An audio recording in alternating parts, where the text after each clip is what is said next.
అనుకుంటున్నారు. Okay madam ఇక్కడ తిరగండి ఒకసారి. Ready 1 2 3 wow super. Yes done. Next sir ఈరోజు మీ మేడం గారు జెల్లో పెట్టుకున్న ఫ్లవర్స్ కలర్ ఏంటి? కలర్ చెప్పల్స్ వేసుకొని వచ్చారు.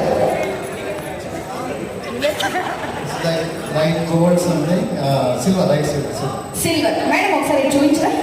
ఓకే